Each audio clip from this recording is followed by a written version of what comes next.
21મી માર્ચ 2025 શુક્રવાર.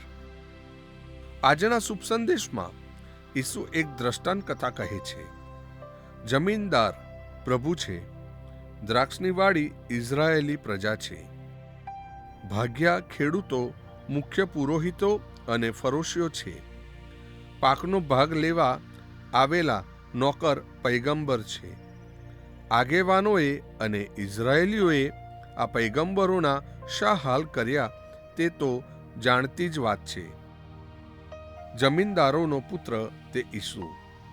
ઈસુ આવે છે, એ પુત્રને મોતને ઘાટ ઉતારવામાં આવે છે. ઈસુને મોતને ઘાટ ઉતારવાનું કારણ છે અદેખાઈ. પ્રભુની દ્રષ્ટિએ ઈસુના મૃત્યુનું કારણ આખી માનવજાતનું તારણ. પ્રસ્તુત કરતા અમૃતધારા Don Bosco animation centre Kapadvanj.